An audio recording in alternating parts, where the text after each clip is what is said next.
America's Mayor Live, and this is live from New Hampshire, as you can see from our nice, beautiful Thanksgiving wintry background.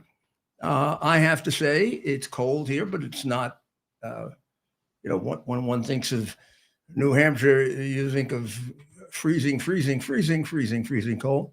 It must be about 40, 35, more than 35. Yeah. Parts of the rest of the country are in fairly deep trouble, unfortunately, and the trouble is getting worse over the weekend in terms of weather.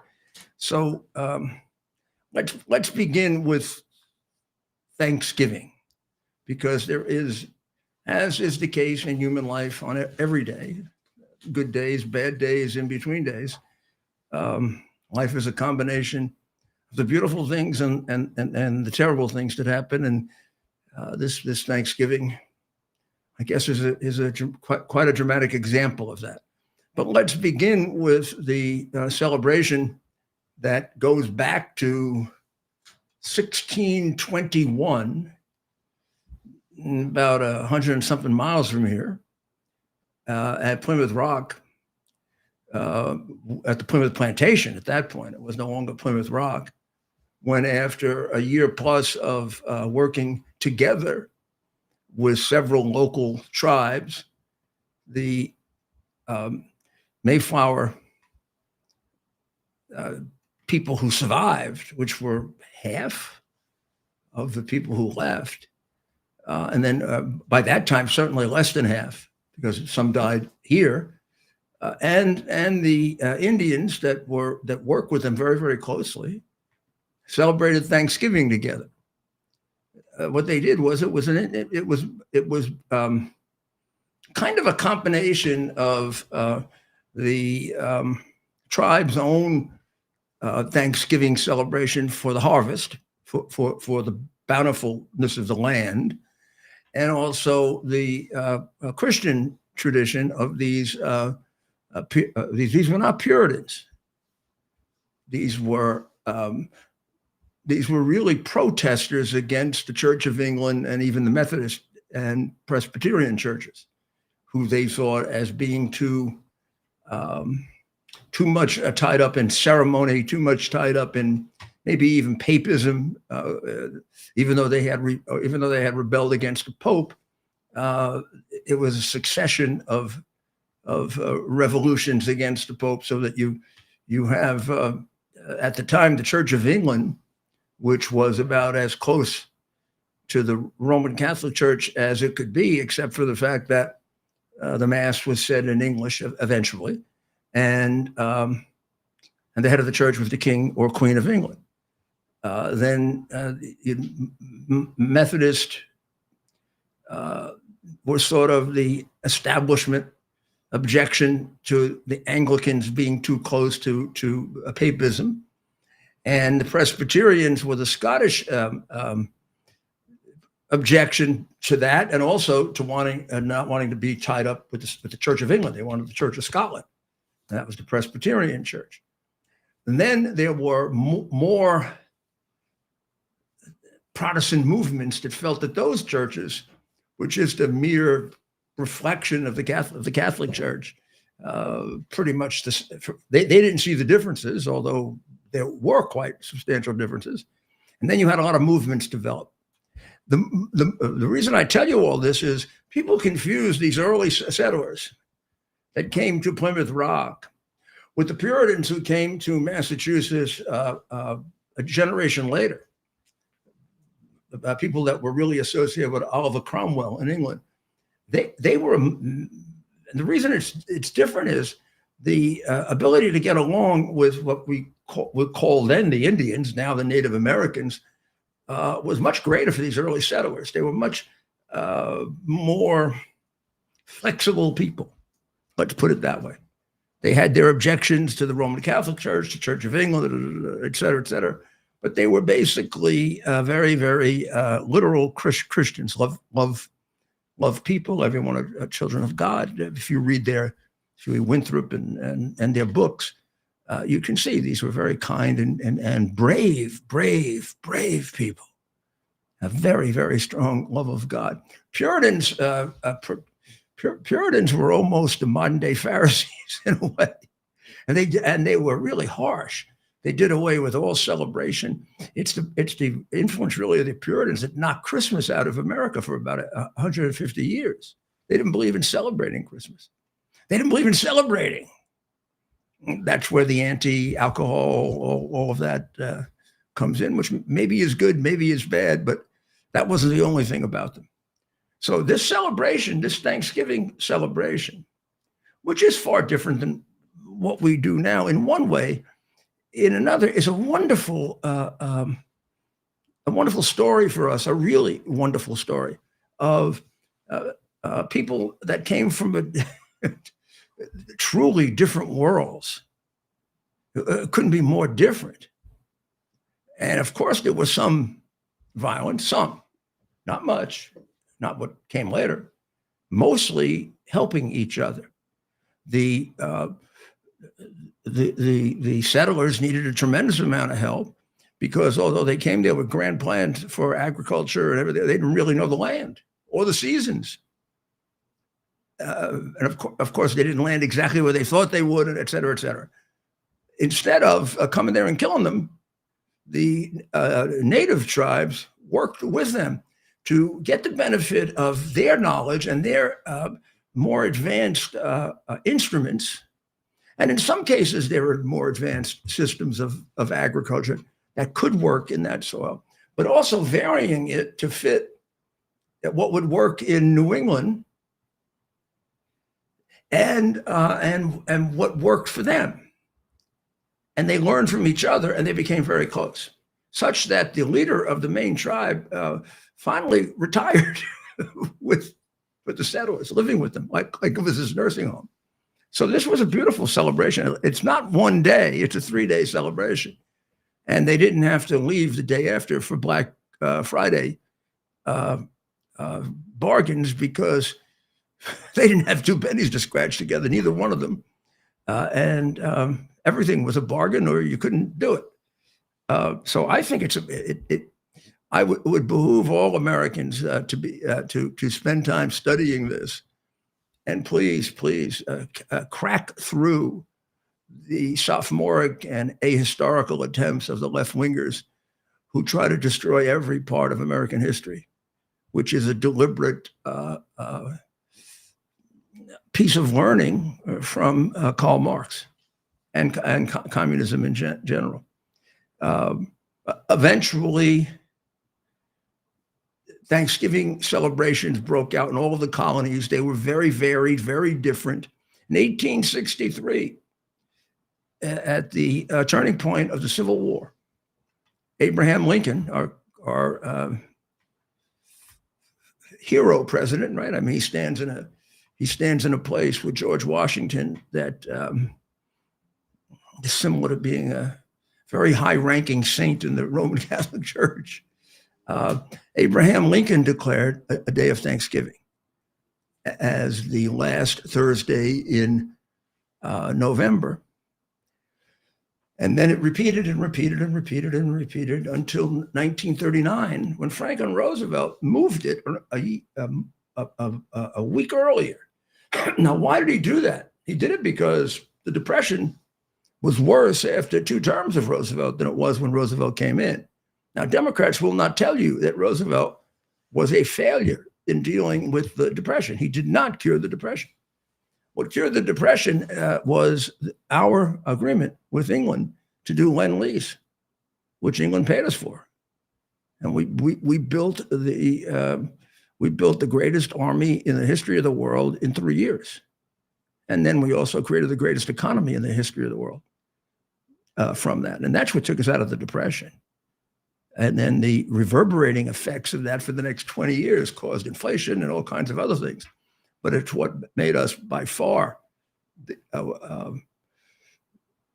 dominant, both military and financial country in the world. This Thanksgiving was celebrated all over the country, still being celebrated, I guess. The last football game is still being played, professional football game. Quite possibly the last high school games are being played on the West Coast, and some are played at night, depending on where you are. The idea of a Thanksgiving Day football game is very, very prevalent. It used to be more, and more of the high schools have moved their Thanksgiving Day game to the Friday after Thanksgiving, to tomorrow or to Saturday. But there still are a significant number. And the NFL has gone in the other direction. The NFL, for many, many years when I was growing up, the game was always the game as it was today, the Packers and the Detroit Lions. Gosh, it had to be at least 20 years of that in a row, 25 years. First time the Lions played somebody else, I thought that was a mistake. Maybe all the Packers got the flu or something. Now, they do the traditional. They do the traditional game. Proud to report that the Packers did in fact beat the Lions today. But I'll let Ted say that. Yeah. He's very, very happy. Show our new camera. We may have had to have given him, some sedative or something else to prepare him for the show if they had lost. But the Pack and they didn't just beat them; they look dominant. And the Tigers are no pushover. The Lions are no pushover. They're a good team. They are. Did Dallas end up beating? Please report. Well, did they beat Kansas City? But the Cowboys did win. They beat the Chiefs. Yeah, I rarely root for the Cowboys. I did this time. Right. I mean, it's really unfair. I'm unfair. I'm certain the coach is a very sensible conservative, and the quarterback, who is one of the greatest, it can be hard to beat Brady, but you got to put him up. You got to put him up. Mahomes has to go up there with Brady, right? Pushing him, right? Like Lou Gehrig was to Ruth or something. Look at the Super Bowls he's won. Look at the way he pulled games out. Like him a lot. I like the rest of the team a lot. But this whole Taylor Swift thing and the politics of it really annoyed the hell out of me. Yeah. I may get over it because they are a good team. And it's, as a Giant fan, it's hard to root for the Cowboys. Although I have rooted for them in Super Bowls. You have? Oh, as an Eastern Division fan, as a National Conference fan instead of American Conference, I almost always go with. At one time, the Eastern Division dominated the Super Bowl. I think we went like 10 out of 11 years with an Eastern Division team representing the National Conference. The Giants, the Redskins, Dallas were dominant, and the Eagles. All those teams. Wow. I mean, they don't really have a schlumpy team in the Eastern Division. Right. I mean, some places have a team that's never won a Super Bowl, like Detroit. Detroit never won. The Eastern Division, all of those teams have won. Dallas probably the most, but the Giants have won 4 or 5, right? Redskins have won 4 or 5. Eagles 3 or 4. The Eagles recently. The Giants semi recently. Well, a long time ago. For me, it's a long time ago. But the Giants, 2012. Yeah, okay, that's still a long time, but you're right. But altogether, we have 2 under Peyton Manning. We have the loss in 2001 to Baltimore. So that's 3 appearances and 2 wins. We have the win against Buffalo. So that's 3 wins, and we have the win against Denver. So we've been in it. We've won it 4 times. I think we've been in it 6. Yeah, you've been in quite a few. And 2 different eras. That's right. The Sims LT era and the Manning era. Eli.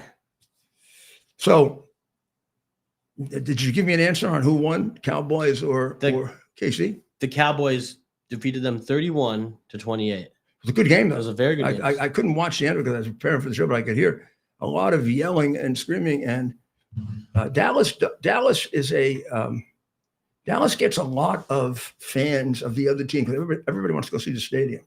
And I do have to say, even though there are newer stadiums now than that stadium, it's the best. You would say that Dallas has the best. You can't even don't even argue with me, and don't even argue with me because I'm prejudiced against the Cowboys. And the minute I saw it, I said, he built a jewel here, and it works. Everybody thought it wouldn't work because we're going to hold 100,000 people. I can't work. The big screen in the middle is going to be terrible. You won't be able to watch. Nobody's going to pay attention to the game. The big screen in the middle is fabulous. You get to see. We're all used to watching football on television, right? And I don't care how good you are, unless you're a professional and a real professional. You can't watch even the referees miss a penalty will take place outside of their being able to see it. You can't watch an entire play. I don't care. Nobody can. Yeah. I bet even Lombardi and Landry and weren't able to watch an entire play. So the replay is enormously important. Yes. And adds to the game a lot. So if you're at the game, you've become so spoiled with the replay. I think a lot of people, I remember people telling me that they wouldn't go to the game. They wanted to watch it at home because they could watch it better with the replay. And then a lot of people would bring little portable televisions with them. And before that, radio, so they could hear the color commentary. Now you see the play afterwards. Every play, you see it right up there. All you have to do is look up like that. It does not get in your way. I think maybe one or two footballs have hit it in 30 years or 25 years. It's a beautiful, beautiful stadium. Wow, you've been to the new one? Yeah, I've been to a Super Bowl there too. That was not the Packers. Packers were there first. 110. I've forgotten who played. 110,000 at the Super Bowl. Was it? They've had two Super Bowls. They had a couple there at the new Yeah, at least two. Thanksgiving weather. East and Midwest are being hit with varying degrees of snow from the Great Lakes to New England, although it's not snowing here. The worst temperatures are about 20 below normal, not below zero, but below normal. Gusty winds, particularly in the Chicago area, of about 40 miles per hour. Did they have the parade went off today? Huh? We have a little. We'll play some in a minute. Yep. A little picture of it. Yep. Yeah, we'll have that up in just a second. I've got to balance a few things. So the president put out a beautiful proclamation for Christmas,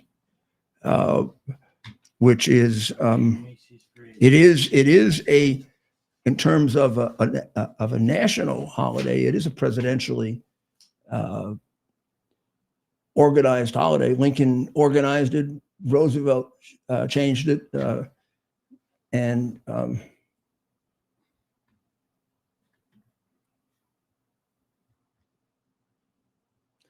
the first Thanksgiving in the New World was celebrated in 1621, nearly a year after the Pilgrims landed at Plymouth in the Massachusetts Bay Colony. In 1789, George Washington became the first of many U.S. presidents to formally proclaim a day of public thanksgiving and prayer.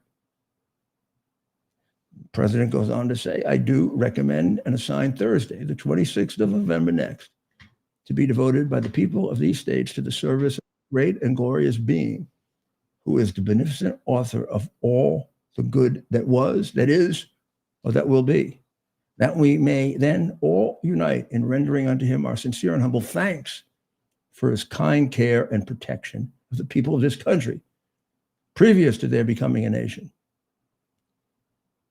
And beautiful. There's some video from New York. I do therefore invite my fellow citizens in every part of the United States, and also those who are at sea and those who are sojourning in foreign lands, to set apart and observe the last Thursday of November next as a day of thanksgiving and praise to our beneficent Father, who dwelleth in the heavens. And so it was until Franklin Roosevelt in 1939 moved the celebration to the third Thursday in November to stimulate the present era Christmas sales. But then in 2 years, moved it back. And there is the present parade. That's the present. That's from today. Well, it looks to me now, as an expert on 8 of these parades, and more as a father taking his son and daughter to these parades, used to carry them, first Andrew and then Caroline on my shoulders. I will tell you now, as an expert on these parades, that balloon is low, Ted. So there had to be heavy winds. That balloon is lower than the optimum level. There are at least 3 levels: very high, high, and low. That's the lowest level. Any lower, and the parade's called off. Now, largely because a person died when a balloon hit a traffic light, and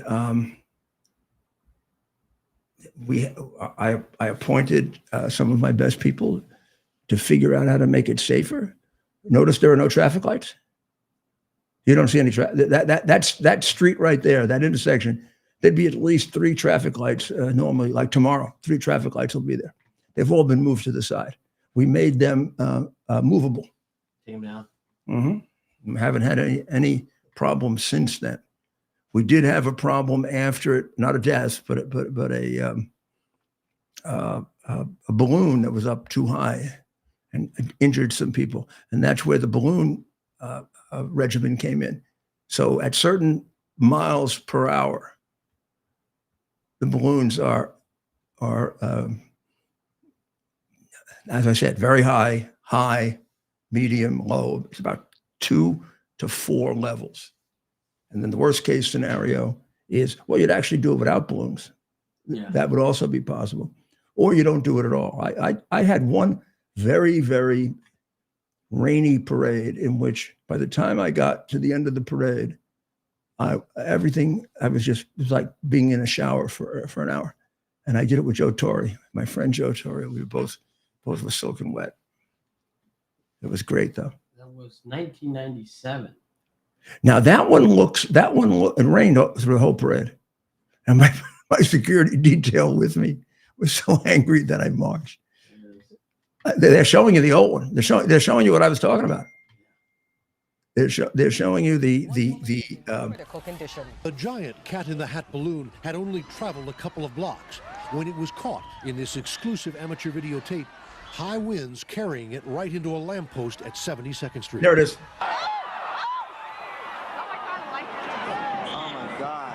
Suddenly, it knocked off a large section of the light, which then fell into a crowd of people standing on the sidewalk.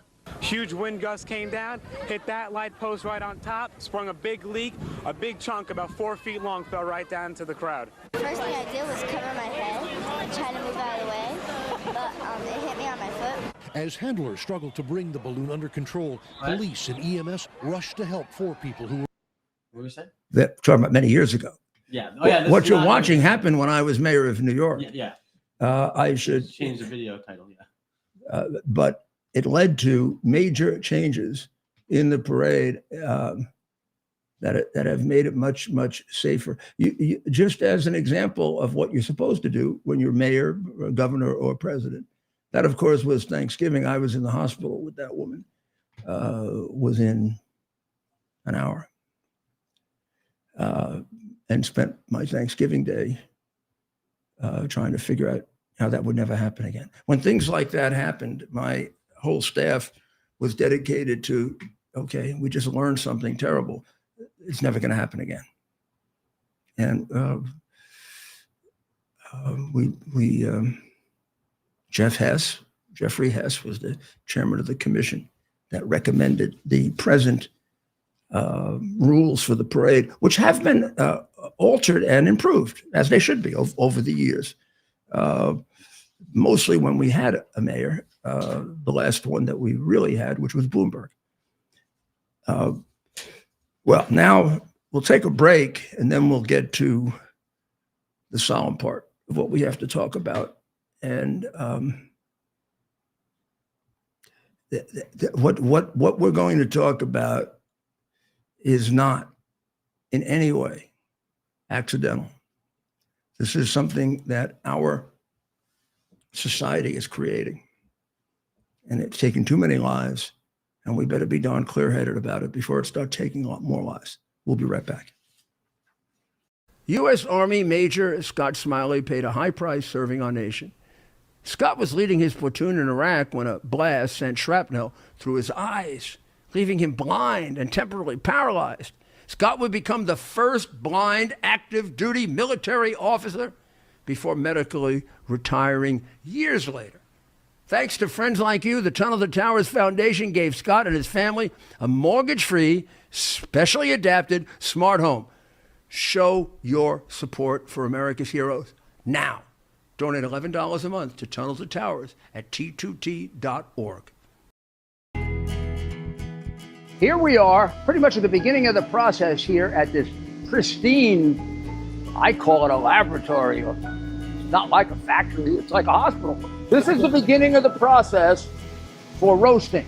Deep grain, very good quality. Most people don't use this quality.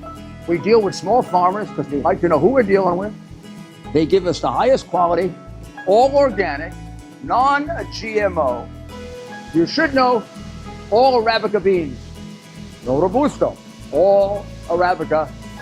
They're going to go into the roaster, and it'll get roasted for about 20 minutes or so.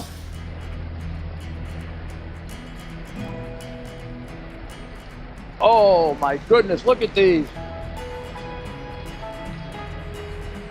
My goodness.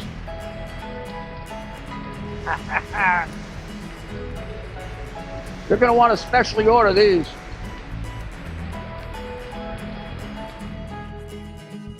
This is what goes into Rudy's coffee.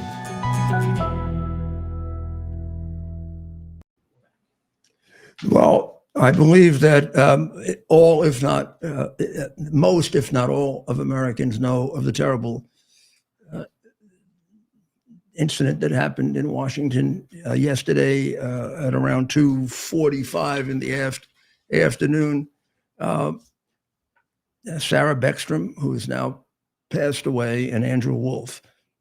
Sarah 20, Andrew 24, who were members of the West Virginia National Guard, were shot down in cold blood in Washington, D.C., about a mile, maybe less than that, from the Capitol.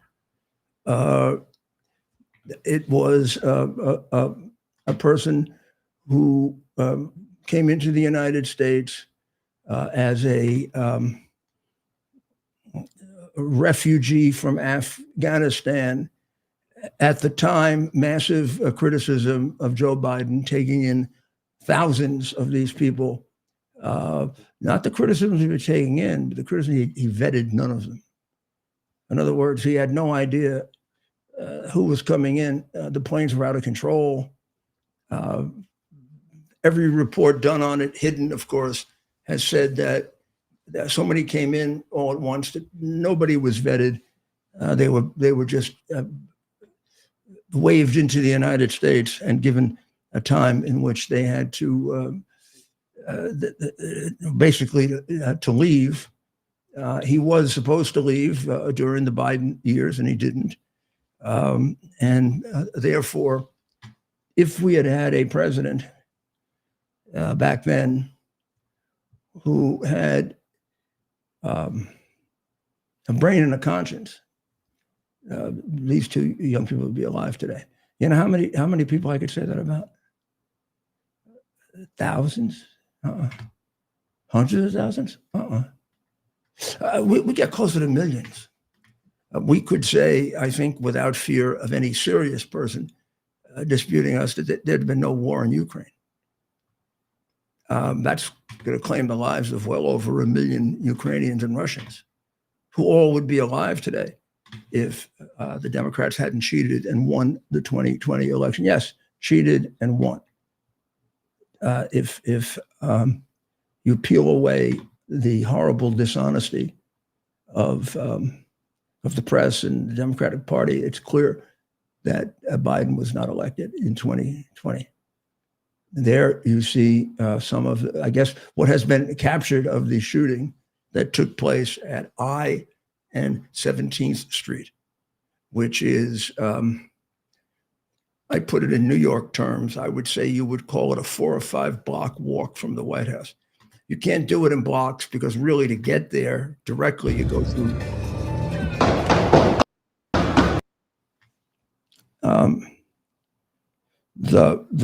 the Afghan national Ramanullah Lakanwal, who was 29, drove across the country to come here and kill the National Guard. I had a very interesting discussion with GT woman, Yeah. a non woman, because I just want to see how biased they are. Wow. I asked if there was any indication of the motive for the killing. And she went on with a big long speech about you can't assign a motive, et cetera, until there's more. So I decided to debate artificial intelligence. And I said, didn't he yell out Allah Akbar? She said, yes, I said, is that confirmed? She said, just about, yeah, that's confirmed. And I said, doesn't that indicate that he's doing it for Allah?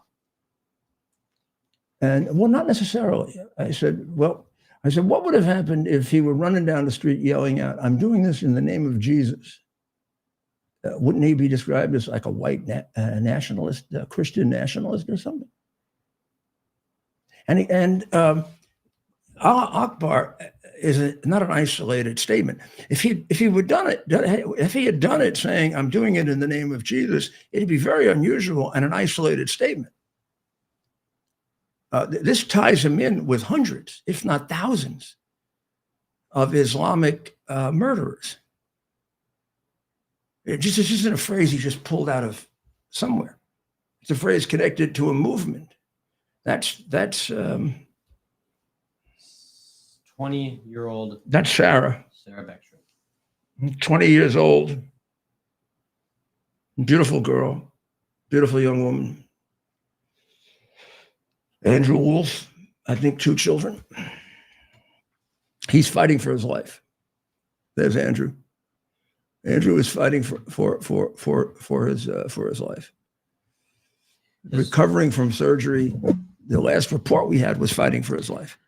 That's right. Well, his family put out an update just hours ago. They say that they had talked to the neurologist this morning, and Andy is doing better than they imagined. He's reacting to stimuli and is opening his eyes and trying to move around.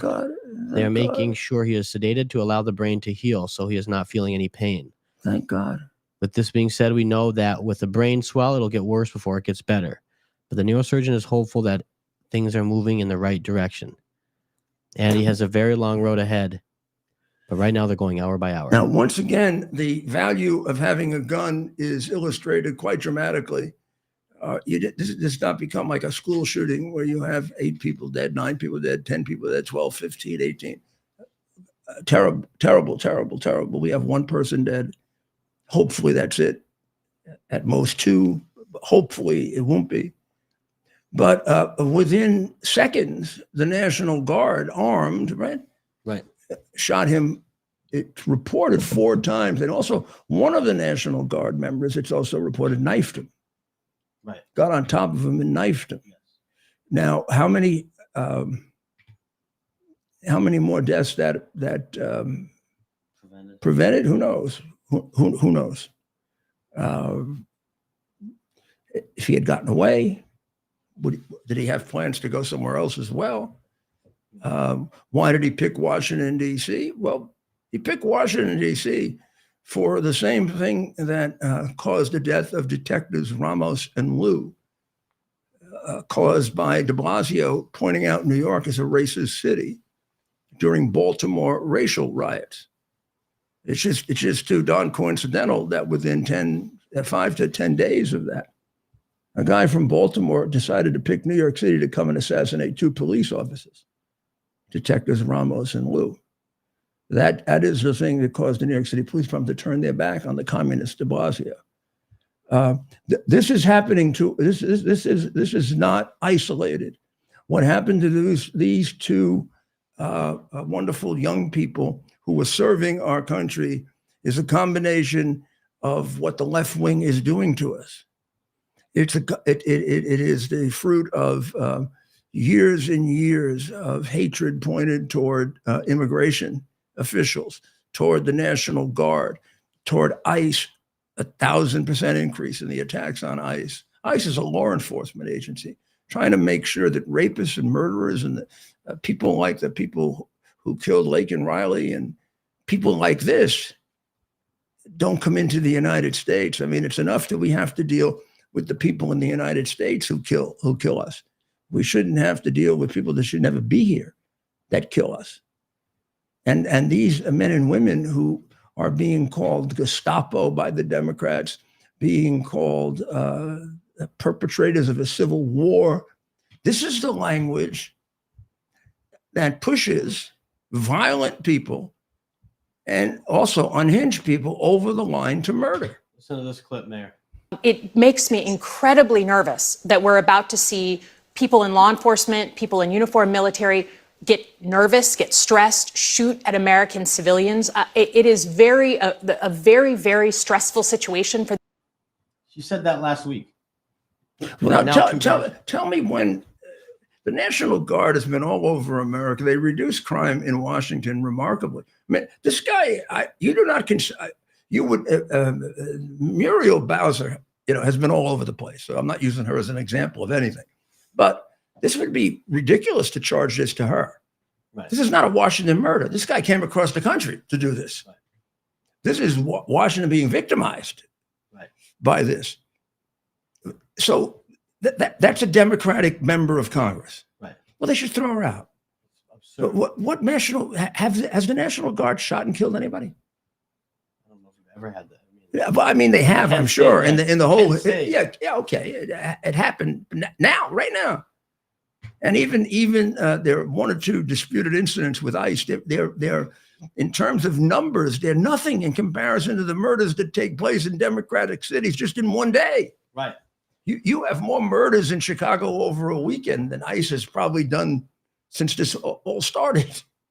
Shootings. 100%. And the ICE ones are almost all justified, and the ones in Chicago are not justified at all. And they're almost all focused on Black people. Yep. That is the kind of language, that makes a person like Manullah Lakanwal feel empowered to do that, and to do it in the name of the Muslim God, Allah Akbar. Look, sometimes discerning motive for a crime is very, very difficult. Sometimes you have to look into the judge will say, you have to look into somebody's mind to find it out, and their actions to find it out. And sometimes people announce it to you. I'm killing you in the name of Hitler. I got an idea why you're doing it. You just told me why you're doing it. Right. I'm killing you in the name of Allah. You just told me why you're doing it. When's the last person that yelled out, I'm killing you in the name of Moses? I'm killing you in the name of Jesus? I'm killing you in the name of Buddha? Think maybe there's a substantial part of this religion that's far different than other religions? And if you don't think that, even if you're a Muslim, if you don't think that, you're a highly irresponsible person about human life. This is not isolated. This is not singular. This is not just about not taking care of mentally ill people properly. These two National Guardsmen and women were killed for the same reason that the people in the Twin Towers were killed, and in the Pentagon, and who died in Shanksville, Pennsylvania, for the same reason, for the same ugly, horrible cause that goes back to the 6th century. And if we don't face up to it and get the Muslim community to face up to it, it will just continue, and we will lose lovely young women like this whose promise has now been extinguished. God willing, Andrew will live, and God will give him the grace to realize that there was nothing he could have done. They were Ambushed. just like detectives Lou and Ramos were shot in the back of the head in their car by a miserable racist who was inspired by another racist who happened to hold public office. If we don't have the courage to call out why these things are happening, they will continue to happen. And who knows what kind of country we'll have left.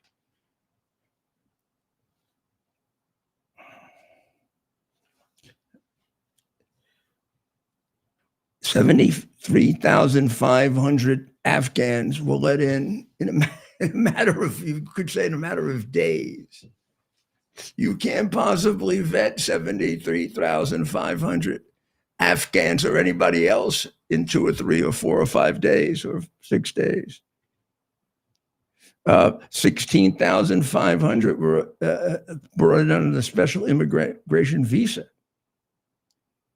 And they were filled with terrorists. At one time, the number was in the thousands. Senator Joni Ernst has done a report on this. The Biden administration's security vetting procedures to clear Afghans entering the country remain unclear and incomplete, and unless changed, are insufficient to preserve the safety of the American homeland. Describing the vetting process as hastily developed, Ernst warned, we cannot release a potential terrorist into the United States. And she warned that it would cause death. Well, I'm sure she didn't want to be a prophet of that, but she was.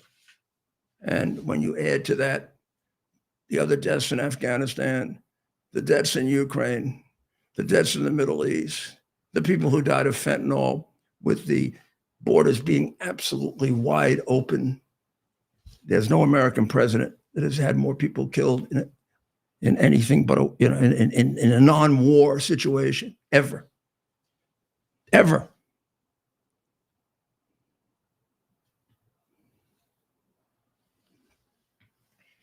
Well,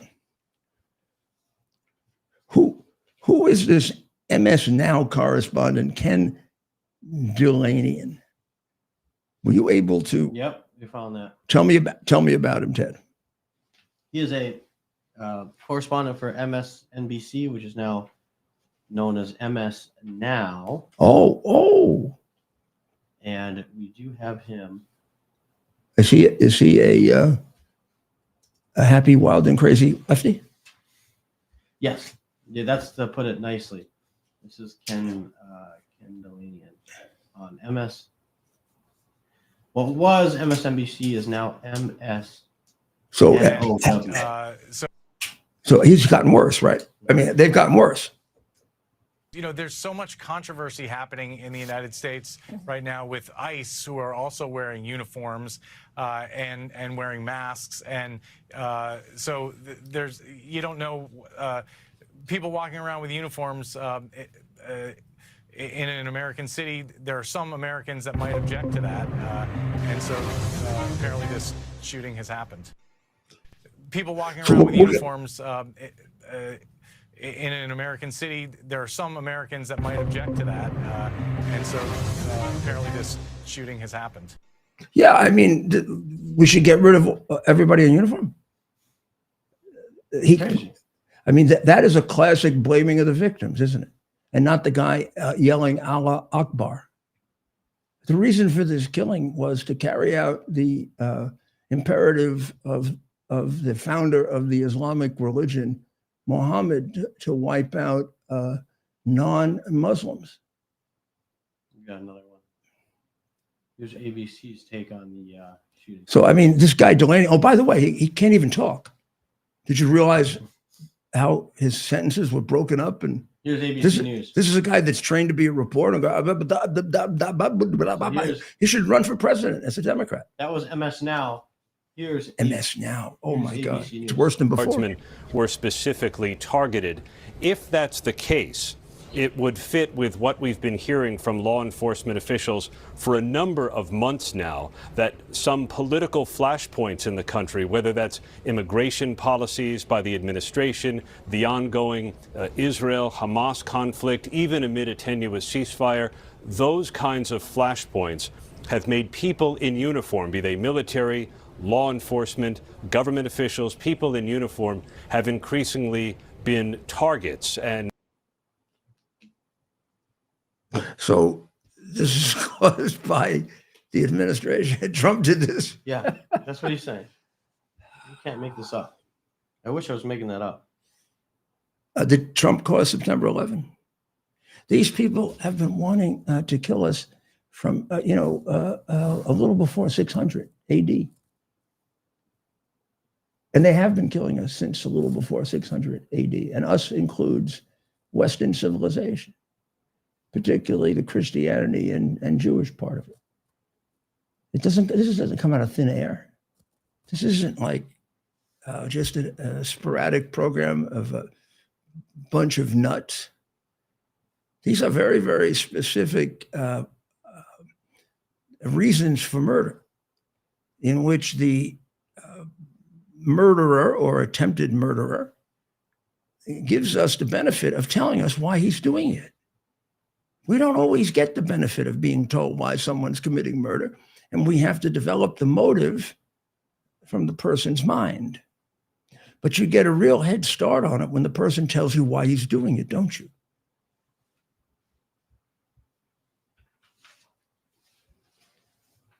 And there is no doubt that the Democrats have had a concerted effort for quite some time now, going back to before Trump was president, where they would, even during the Biden administration, they were calling ICE agents Nazis and Gestapo, and all they are doing is arresting people who are in this country illegally, who do not belong here, at a time in which there have been a disturbingly large number of crimes committed by them. The left-wing, pathetic communist press keeps saying that immigrants, and they lump in all immigrants now, legal and illegal, don't commit as much crime as regular Americans, American citizens, those who were here, born here. There was a time when that had some validity. It certainly had validity when I was mayor of New York, but they were a very different kind of even illegal immigrant. They were an illegal immigrant that had to sneak in with anywhere from very good to weak procedures trying to stop them. The procedures put into place by Kennedy and Johnson and Nixon and Carter and Reagan and Bush and Clinton and so on. But they had procedures to stop people, and criminals got through. But by the time you get to Biden is not only unprecedented, it's insane. The chief of Homeland Security for Obama, Jay Johnson, who was probably one of Obama's best and most qualified secretaries, 1 year warned us that if we reached 1 million in any given year, we'd have a disaster in the United States. In Biden's first year, we went over 1 million. By his second or third year, we were at 3.5 million. There is no president that just opened the borders of the United States and said, "You all come in, I don't care." You got to be a fool if you don't realize he did that. And you better not be responsible for my safety and the safety of my family and my friends and my citizens. Because that's what happened, and we have them now in the United States, all over the place. Even the criminal head of the FBI testified that there were unknown numbers of terrorists in this country. We have no way of knowing, but they're an alarmingly large number. Of course, he sat by for 2 years and let it happen.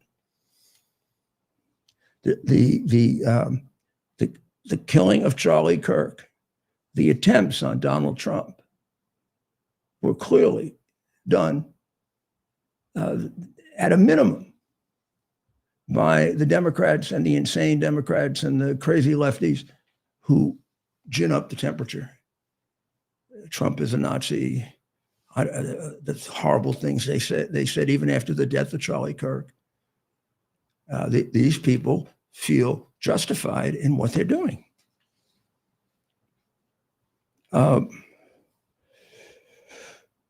Our prayers, our sympathy, our love, our respect to both Sarah Beckstrom's family. I hope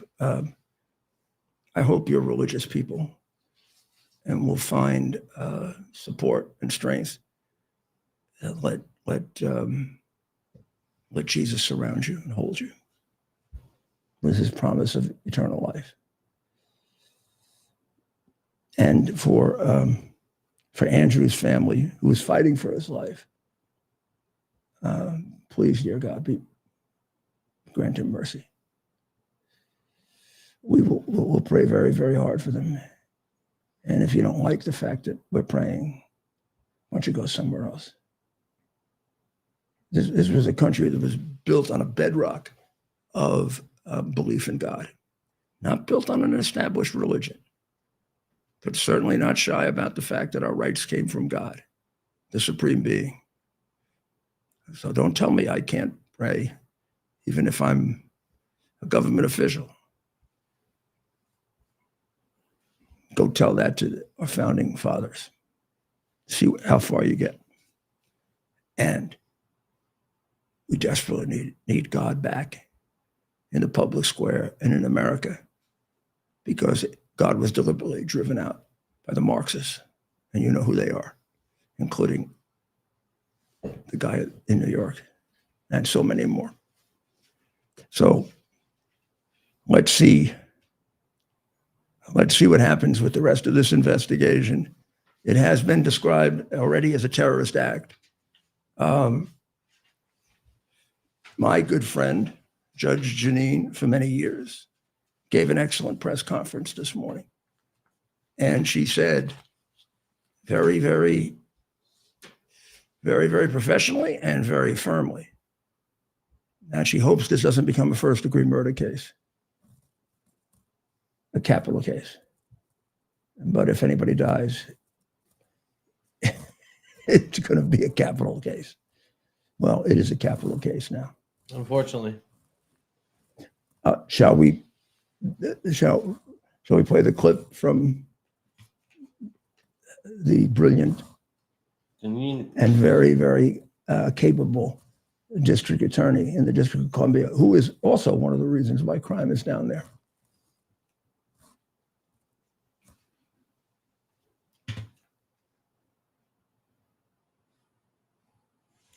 Yeah, and again, let me, okay, go ahead.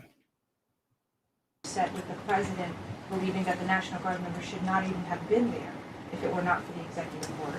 Well, I don't even want to talk about whether they should have been there. We ought to kiss the ground and thank God that the president said it's time to bring in more law enforcement to make sure that a city that had the fourth highest homicide rate in the country was that violence was quelled. I'm not even going to go there in this country when people are allowed in who are not properly vetted.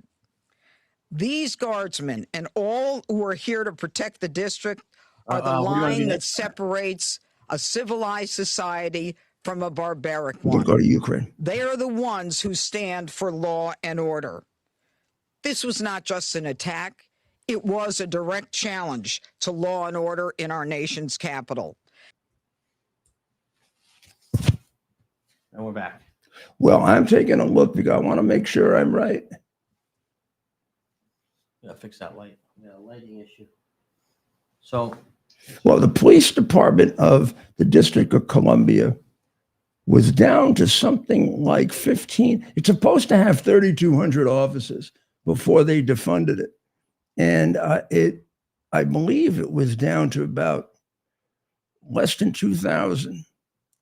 So what the president really did by bringing in the National Guard was he gave them something they didn't have, and that's why they had so much crime. He gave them foot patrol.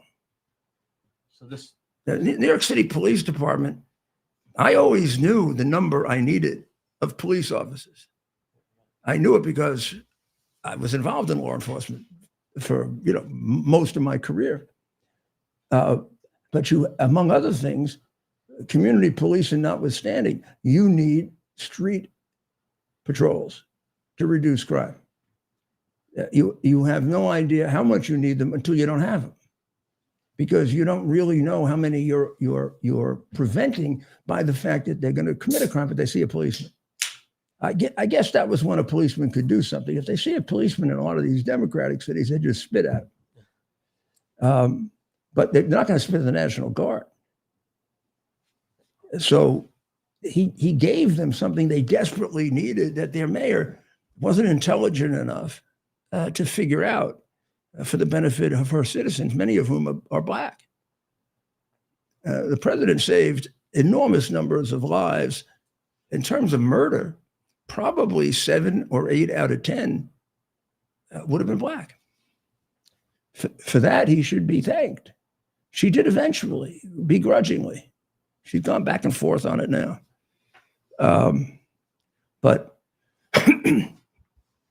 when you say that this was done because there are too many uniforms, if there are too many uniforms, the reason there are too many uniforms is there's too much crime. I don't know how this happened, Ted. I grew up in an America in which the people in the uniform were the good guys. Right. And the people shooting at them were the bad guys. And when you played cop or you played whatever, if you played police, cop, you wanted to be the cop, not the bad guy. And if you played soldier, you wanted to be the American soldier. And nowadays, these people want to be our enemies. Right. And they come up with all kinds of excuses for our enemies. Well, you should know that the state that we are in, Ted, has had a law signed to prohibit sanctuary cities in any part of New Hampshire. Governor Kelly Ayotte, former United States Senator, fine governor, signed it a couple of weeks ago. They, because of the influence of the devil in the South of here. I don't mean south, I mean immediately south of here. And that would be the government of Massachusetts. Isn't it terrible?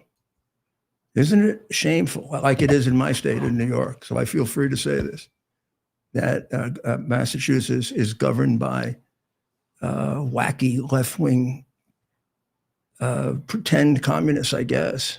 The mayor of Boston is a literal jackass. I'll show you my her last re-election. There's a picture of her, and then a big sign: "No need for whites to be here." This is the one. Didn't she have a meeting and she wouldn't allow white people to come into the meeting? Right. Yeah, party. She had a party. Yeah, no white people. Right. And you do that, and you don't expect people to get murdered. You don't expect it. Crazy people or Muslim extremists aren't going to pick up on that. Well, Kelly, thank you. There are a couple of cities in New Hampshire that are complaining. The mayor should be thank you because they're not going to get arrested. I do think that the president may have to, and a lot of people fear it tremendously. They fear it's going to happen. But if they obstruct the due administration of federal law, which includes the arrest and removal of illegal aliens, then whether you're a governor, a mayor, a police chief, or whoever the hell you are, you should be arrested. This sanctuary city thing is another thing we've been absolutely ridiculous about. It's just patently, not only unconstitutional, it's patently illegal. It's the obstruction of federal law. And we sit around talking about it intellectually. Nothing intellectual about it at all. It is interfering with the due administration of justice. You want to stop it? Get Congress to pass a law saying it's okay for anybody to come into the United States. Pass a law saying it's okay not to vet somebody coming into the United States. If you can pass such a law, and if such a law would be constitutional. I don't know that the Constitution approves the Congress being able to create suicide for our nation, but Andrew Giuliani. we why don't you go outside and call him back and tell him I'll call him shortly later. That's a call from my son about Thanksgiving. In fact, we'll take a break and I'll call him right back. And you can hear it on the air. We'll take a break during the call. Go ahead. Right now. Well, let's play some of this. Is Janine Pirro earlier today. Okay, well, you take over, Ted. And we'll play some of this press conference from Janine Pirro. This is today. Maybe it was the other phone. Give me the other phone. Is this working? Is this on? Where's... It's working? All right.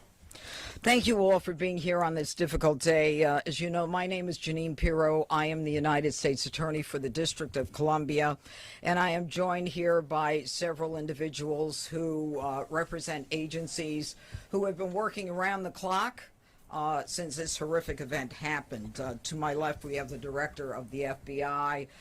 We have General Leland Blanchard of the National Guard. Mayor Bowser is here as well.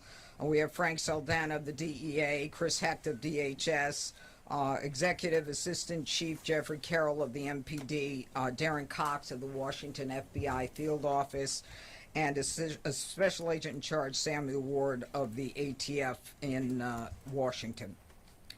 Now, I want to provide you with an update on the tragic shooting that occurred on two brave members of the West Virginia National Guard as they served in Washington, D.C. Unfortunately, today, as most families join together to give thanks for the blessings that have been bestowed upon them, two families are shattered and destroyed and torn apart as a result of the actions of one man. First and foremost, our hearts go out to the victims and their families. These are dedicated service members who were performing their duties in service to our nation, and they are currently in critical condition. They have undergone surgery. We pray for their well-being as they continue to be. Well, that was from earlier today. Unfortunately, since that press conference, 20-year-old National Did the Guard president Sarah Beck. did the president announce that the death of Yeah, but we have that. the young lady? We have that, yes. From Right now, I heard that Sarah Beckstrom of West Virginia, one of the guardsmen that we're talking about, highly respected, young, magnificent person, started service in June of 2023, outstanding in every way. She's just passed away. She's no longer with us. She's looking down at us right now. Her parents are with her. It's just happened. She was savagely attacked. She's dead. She's not with us. Incredible person. Outstanding in every single way, in every department. That's horrible. As you know, seconds. I know how much that affects him, even before every time something like this happens. When you've been as close to death as that man has, it also brings that back to you, doesn't it? It makes you wonder, well, why did I survive? And I go through that over September 11. Also over the planned attacks in Albania and Paris. But you really have to find a way to put it in the bigger plan. And I would say to Andrew Wolf, who God willing is going to survive, he's going to deal with that. Because I deal with that myself to some extent, and also with some of my friends and colleagues with September 11. Why me and not my friend? Or I was right next to him, and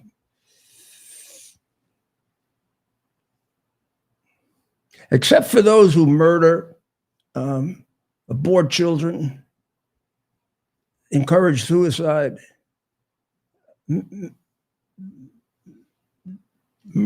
life and death is up to him. We don't know the date or the hour. All we can do is try to lead as useful and decent a life as we can, and be ready. And until then, love other people more than you love yourself. That'd be another way of describing what Jesus told us to do. Ukraine, it's still very, very, it's still very ambiguous as to what is really going on. We've had like several rounds, right? We had the round of 28. We also had the complication, and it is a complication that I don't feel happy reporting about, but I do have to comment on it, and that's Steve's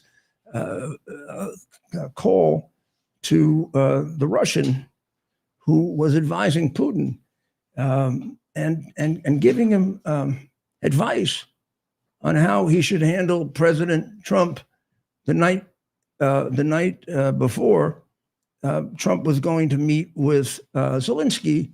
Yep.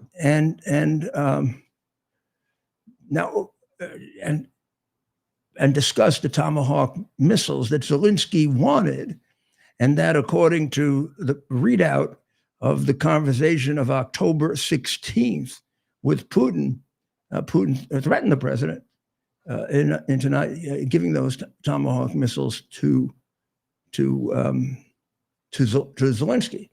Now, the strange thing is the language that Steve recommended is exactly the language in the readout of the conversation with the president. And do we have any of that, Ted? We're working on that. We have an image. Bloomberg released some images of the transcript, but we don't have the actual. Well, basically, Steve, I'll read it in short part. And I have it up on the screen. Basically, on October 14th, We'll put it up on the screen. On October 14th, Steve told Yuri Yushakov, Russia's top foreign policy aide to Putin, that Putin should ingratiate himself with the U.S. president by stroking his ego on achieving the Gaza ceasefire deal. The transcript was published by Bloomberg. It was on October 14th call. And he said, Steve did, I would just reiterate that you congratulate the president on this achievement, that you supported it, that you respect that he is a man of peace, and you're really glad to work with him. I think from that, it's going to be a really good call. Yushakov responded, okay, my friend. I think that very point our leaders should discuss. Hey, Steve, I agree with you that he will say that Mr. Trump is a real peace man, and so that he will say. A readout of the October 16 call says that Putin congratulated Trump about his successful efforts in Gaza and said Trump's peace work has been duly appreciated around the world. Putin then told Trump that arming Ukraine with Tomahawks would inflict substantial damage to relations between our countries, to say nothing of the prospects of a peaceful settlement. And the president had not agreed to give Tomahawks before that to Zelensky, but had strongly indicated that he was going to do it. Had said he was seriously thinking about it, and then ruled it out. Putin was elected by somebody as the dictator of the year, which is a lot better than making him the Time Man of the Year. Right? Russia has made it clear that that the president is wrong when he says Russia has made concessions. This is from Sergei Ryvkov, who is the Russian deputy foreign minister, reported to the Times of London. There can be no talk of any concessions or surrender of our approaches to the key aspects of resolving the problems facing us, including in the context of Ukraine. They strongly denied that there were any concessions by Russia. And Dmitry Peskov, who is the chief spokesperson, said it's premature to say that yet. Meanwhile, Russia, while all this is going on, conducted a mass drone attack on the southeastern Ukrainian city of Zaporizhia on Tuesday. And they killed, I don't know how many people they killed, it was 2 or 3, and they injured 19. Wow. So I don't know how you can possibly take them seriously. And once again, I offer the unsolicited advice that the only way you're going to defeat Putin is to kick the shit out of him.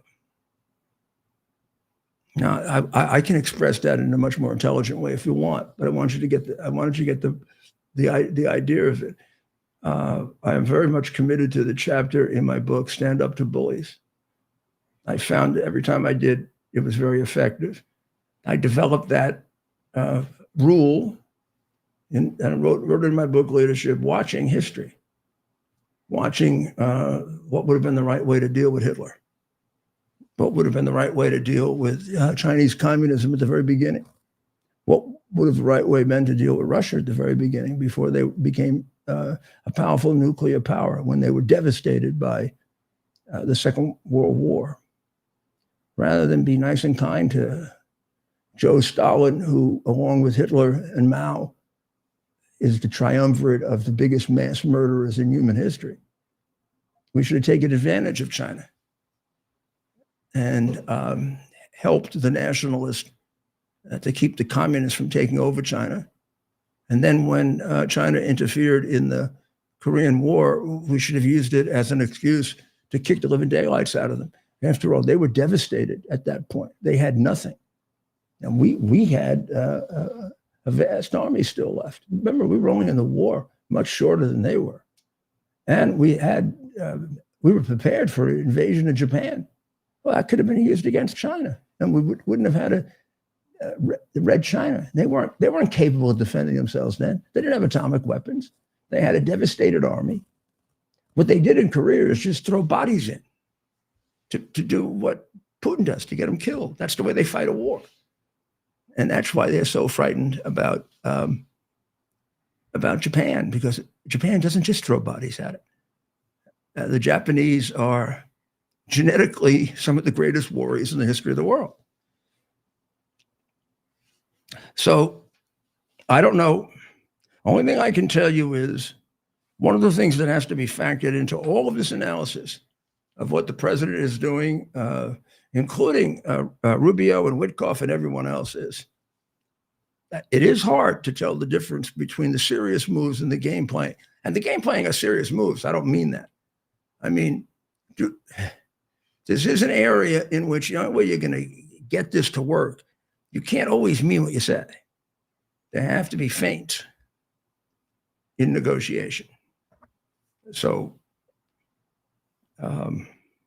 I saw it very, very clearly and never had much concern about it with Israel, because I understood completely that when Bibi would go do a bombing and everybody would condemn Bibi, and the president would say, well, he shouldn't have done that.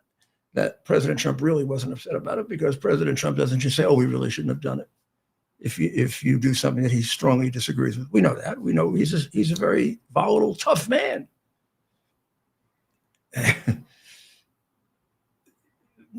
This is a little different, and we'll have to see. Right. We're going to have to see. I do think that the communists are all getting together to try to protect Venezuela again, like they did in the first Trump administration, when they could have taken out Maduro. So I picked up an article because I try to look at the Chinese press, and I also try to look at the communist press in America, like the Boston Globe. And so this is really for the New York Times. I don't think this ended up in the New York Times. It ended up all around the country.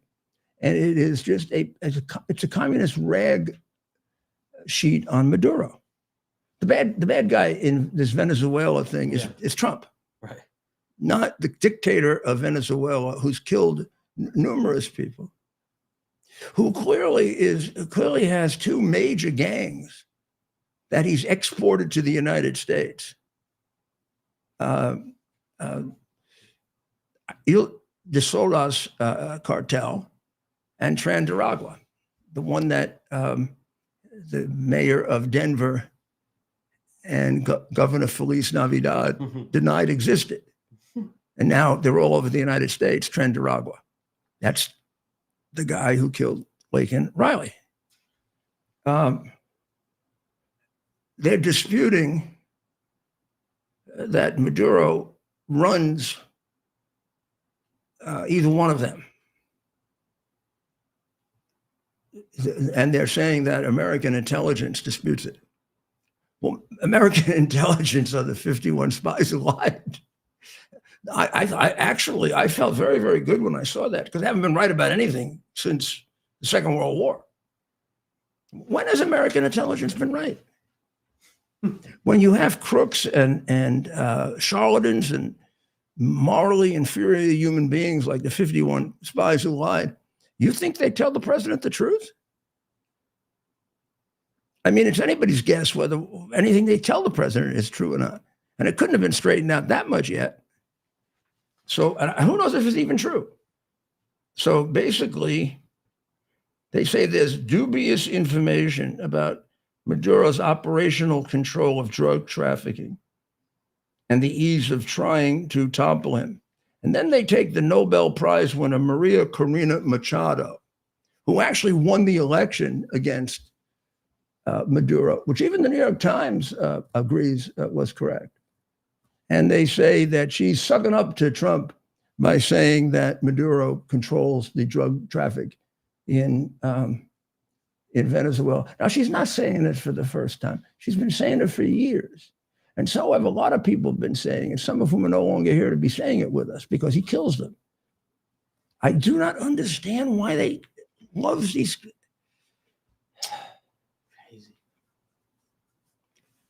Maduro is a communist murderer. The only saving grace for Maduro in terms of holding him responsible is he's as dumb as Biden. Chavez was very, very intelligent and very evil. Maduro is very, very evil and stupid. His own people will tell you that he's stupid. But he's still extraordinarily evil. He's making a fortune off the drug trade. And he followed his hero, Castro, in doing a Mario boat lift situation, except on a much greater scale. He emptied his prisons in America, and we see the consequences of it every day in about 14 American cities and suburbs. Trandaragua being the major one.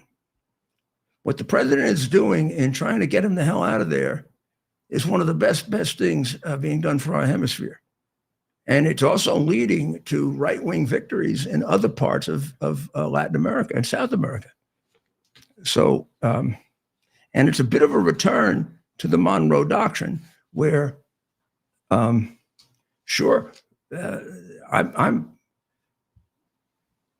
do not believe that you can responsibly be an isolationist in a world where lots of people want to kill you, because you're putting your people in danger of those movements becoming so powerful that a lot of Americans are going to lose their lives. We can't say we're just going to concentrate on the United States, or we're just going to concentrate on this hemisphere, when there's China that wants to take over and become our dictator, and Russia that is perfectly willing to threaten us with nuclear weapons. There's no possible way we can just say we're isolationists. We're just going to stay here. It's no longer possible for us to say that because the seas don't protect us the way they used to. When there were people that were isolationists, I mean, by the time we got to the First World War, we couldn't afford to be isolationists any longer. That doesn't mean you have to be stupidly interventionist. And by the way, the stupid interventionists are those 51 spies who lied. They're the people responsible for the intelligence mistakes in the 30 years preceding them, who were so desperate to hold on to their power, their national security clearance, and the money they were making, they were willing to accuse Trump and me basically of being Russian spies. So there's something personal involved in my being upset with them, but it's personal for a good reason. But most of it's for my country. So the great reporter, great reporter and columnist, there are two of them. You know, it's a contest for me as to which one is greater. Michael Goodwin, who I had a wonderful conversation with the other day. And Miranda Devine. Miranda Devine has, and was printed on Thanksgiving Day, has done a great analysis, again, of another gap in the attempted assassination of President Trump. And this is the unbelievably complete online history of Thomas Crooks, who went through two phases. Phase number one was being a Trump supporter, where he threatened to kill Democrats.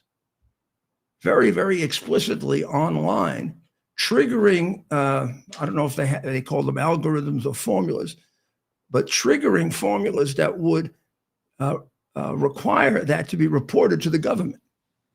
And then he did it again when he went through a second phase in which those threats and fantasies and whatever were directed toward Trump, when somewhere around 2020, he decided that he hated Trump and wanted Trump to die. So that's all over that was all over the internet.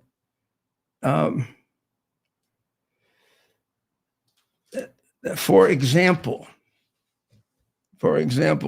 he threatened to kill Representative Ilhan Omar. He put in one of his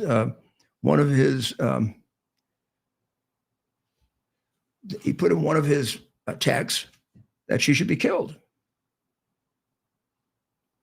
They never pick it up. They're supposed to protect members of Congress. They even have a protocol for doing it. And it should have been picked up by the Capitol Police, the legislative branch of the Capitol Police that protects Congress, their intelligence division, whose job it is to protect the 535 members of Congress. Apparently, they did about as good a job on this as they did on January 6th. And they never warned her, gave her protection. And then when he switched, when he switched to Trump, once again, they never warned him. They warned Congressman Comer of his threats after he had already attempted to kill Trump, wounded two and killed another, and was dead. And then they never went back and explained it to Congressman Comer. On July 19, 2019, in a YouTube comment, he wrote the following: Ilhan Omar and others are invaders and should honestly be killed and their dead bodies sent back. Here's what should happen when that's on the internet.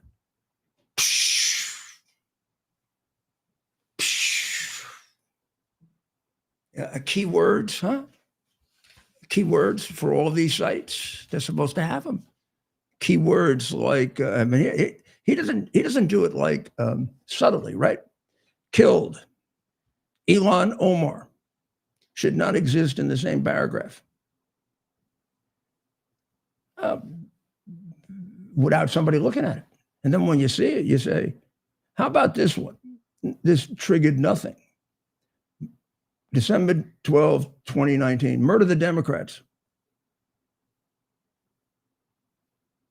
And then on from January 2020 on, it turned all to Trump. And it should have triggered a threat warning when associated with words such as killed. They have what's known as web crawler software to find keywords. Dr. Ken Fine, who is a leading expert on autopsies, and says that Crook's autopsy was shoddy, that there are many telltale signs of massive cannabis deterioration. And despite promising Helen Comparatore, the widow of Corey Comparatore, who was killed that day, a fine firefighter, the FBI promised her a full public report, and it's now 5 months overdue. They've received nothing from the FBI since they were told they were going to get a full public report. And the FBI,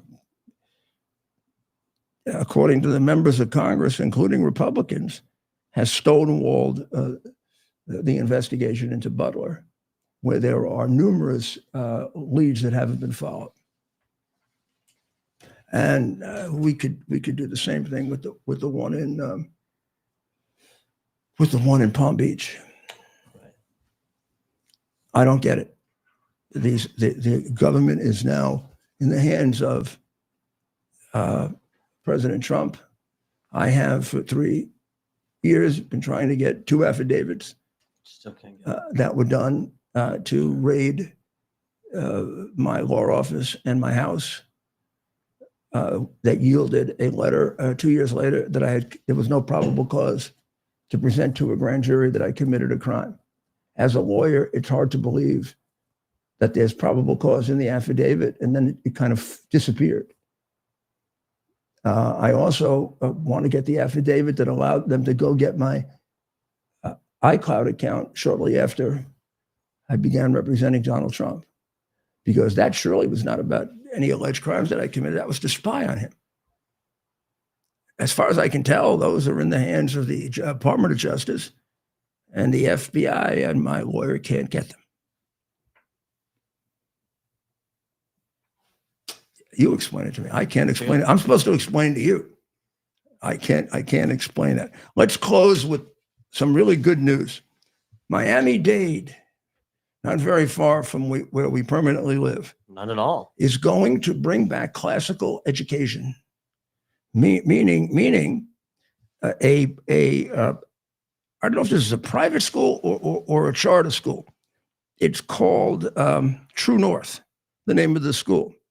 And they're going to teach Socratic logic and rhetoric, Plato's dialogues. You like that? Well, it can teach people how to think. Yeah. God forbid if these people thought, they'd all be gone.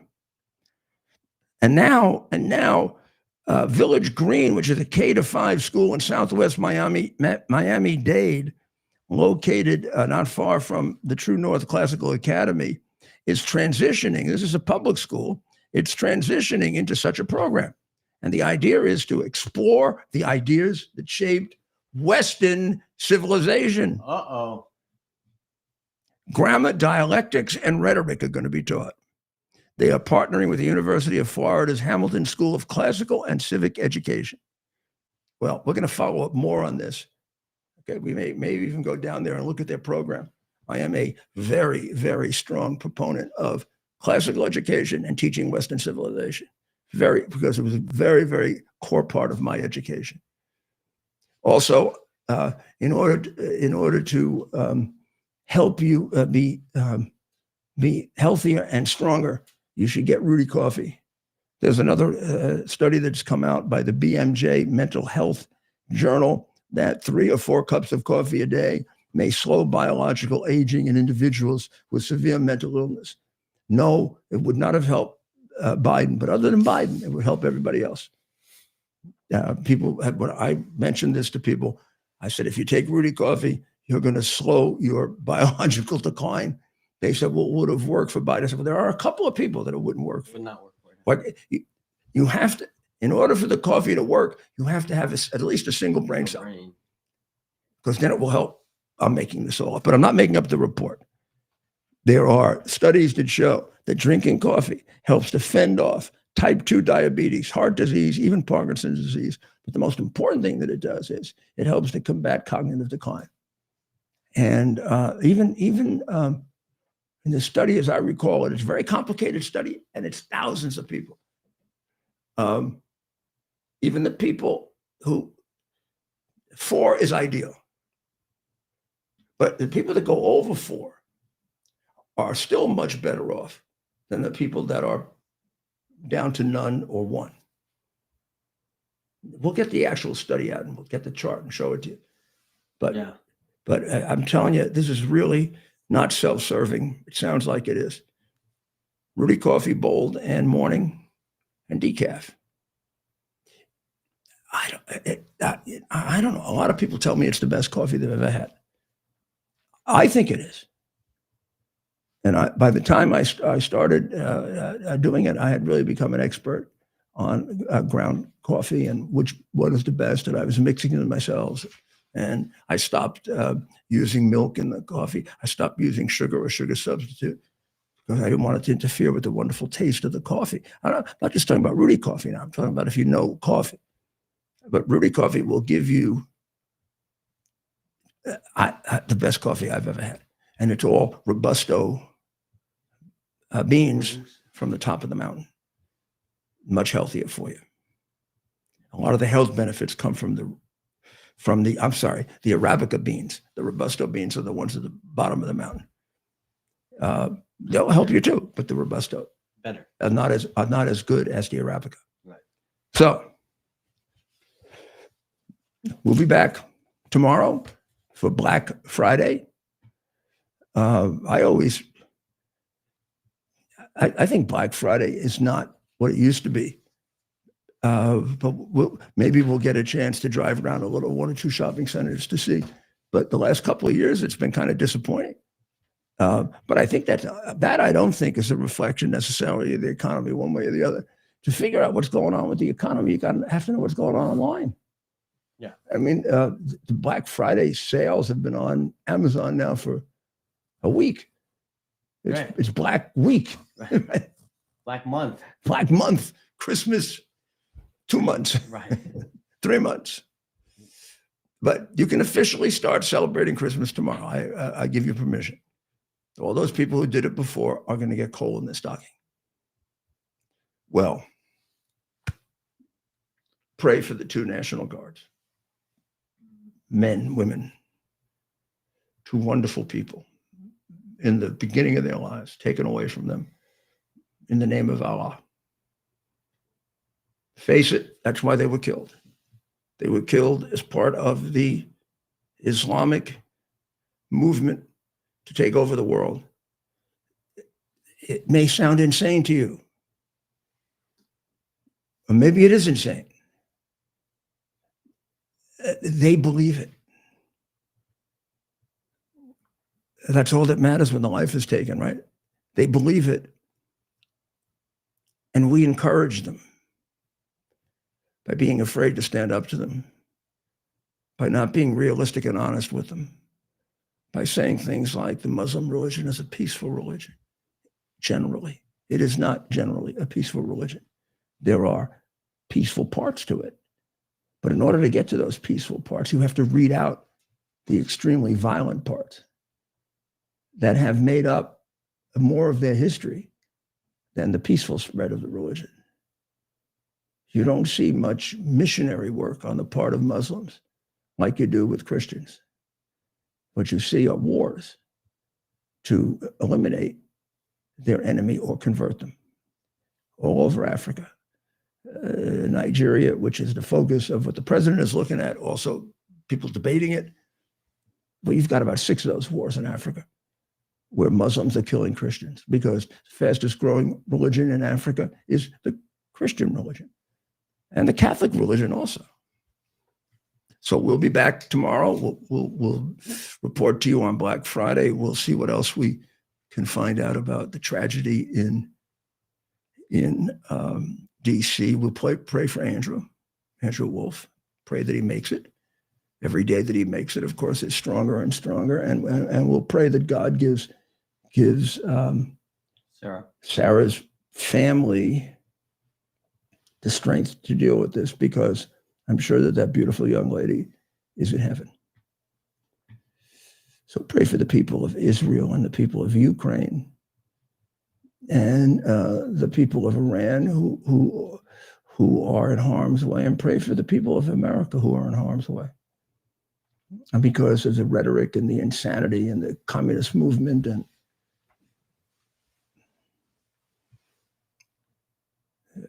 also, you've got a lot of praying to do, but it is Thanksgiving.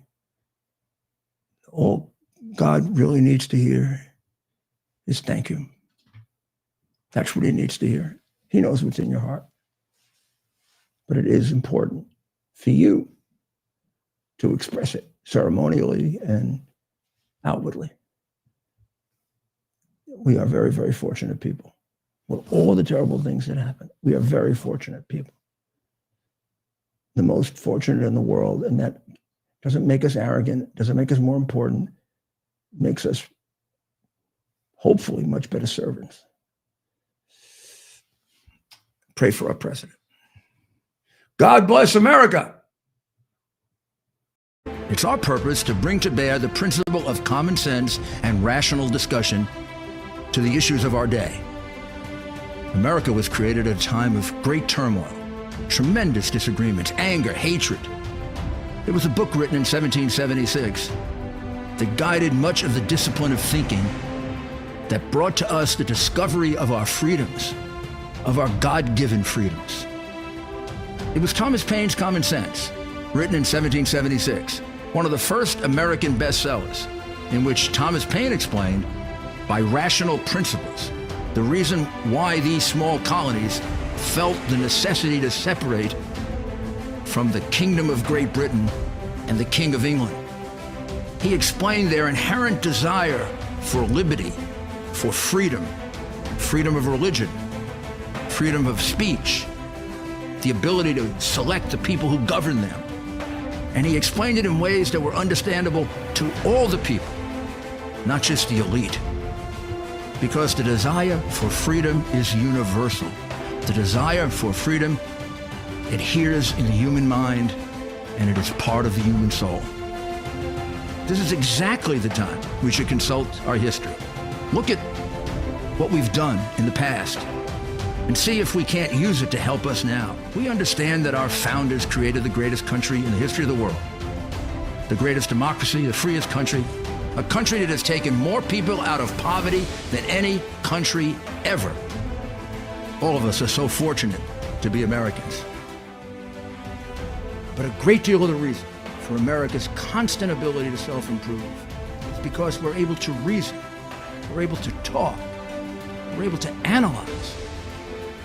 We are able to apply our God-given common sense.